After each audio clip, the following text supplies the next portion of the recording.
તો છઠ પૂજા માટે વતન જતા લોકો માટે રેલવે વિભાગની એક વિશેષ તૈયારીઓ ગુજરાતમાંથી 36 વિશેષ ટ્રેનની વ્યવસ્થા કરવામાં આવી છે।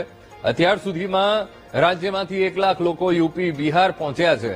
કોઈ અનિચ્છનીય બનાવ ન બને તે માટે સીસીટીવી પણ ગોઠવાયા છે। ત્યારે રેલવે પોલીસનો ચુસ્ત સુરક્ષા બંદોબસ્ત અને સુરતના રેલવે સ્ટેશન પર પણ વતન જવા ઈચ્છુક લોકોની ભીડ જોવા મળી।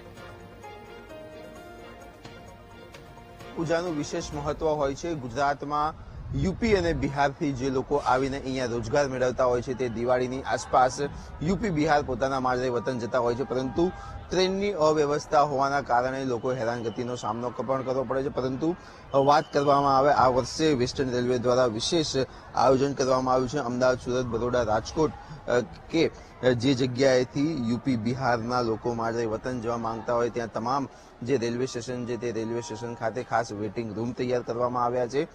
તમે જે રીતના દ્રશ્યો જોઈ રહ્યા છો, અમદાવાદના કાલુપુર રેલવે સ્ટેશનના આ દ્રશ્યો છે કે જ્યાં સૌથી મોટા પ્રમાણમાં યુપી અને બિહાર જવા માટે લોકો વહેલી સવારથી જ લાઇનમાં ઉભા હોય છે। વેસ્ટર્ન રેલવેના એટલે કે પશ્ચિમ રેલવેના જનરલ મેનેજરે પણ અમદાવાદ રેલવે સ્ટેશન ખાતે આવીને નિરીક્ષણ કર્યું હતું। મુસાફરોને કોઈ પણ તકલીફ ન પડે તે માટેની પણ વિશેષ ધ્યાન આપવામાં આવ્યું હતું। સાથે જ વાત કરવામાં આવે તો અત્યાર સુધીમાં ગુજરાતમાંથી કુલ 36 જેટલી વિશેષ ટ્રેનો અહીંયાથી સંચાલન કરવામાં આવ્યું છે, જેમાં 1 લાખથી વધુ મુસાફરોને યુપી બિહાર સહિત ઉત્તર ભારતમાં મોકલવામાં આવે છે। એક મુસાફર આપણી સાથે છે, તેમની સાથે વાતચીત કરીશું। વ્યવસ્થા કઈ રીતે જોવો છો અને ક્યાં જઈ રહ્યા છો તમે? बहुत बढ़िया है, 1 नंबर की व्यवस्था हमने पहली बार देखा। और मैं बनारस काशी विश्वनाथ नगरी का रहने वाला हूँ।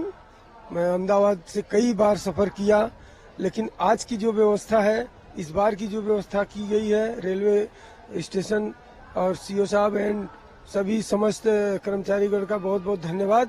और इसके लिए मैं रेलवे का आभारी हूँ। और हमारे देश की व्यवस्था हर स्टेशन पे ऐसे ही चले और हर लोग से मेरा धन्यवाद की सहयोग सपोर्ट सब होता रहेगा। મુસાફર કે અત્યાર સુધી અમદાવાદમાં સુવિધાઓ તો હોય છે રેલવે સ્ટેશનમાં, પણ આવી સુવિધા પ્રથમ વખત જોવામાં આવી રહી છે। આ ઉપરાંત હજુ પણ કેન્દ્ર પાસેથી વધુમાં વધુ ટ્રેનની માંગણી કરવામાં આવી છે। જો જરૂર પડશે તો વધુ ટ્રેન પણ ઉત્તર ભારત તરફ દોડાવવામાં આવશે। કેમેરામેન પ્રવીણ વાઘેલા સાથે પાર્થ જાની, વીટીવી ન્યૂઝ, અમદાવાદ।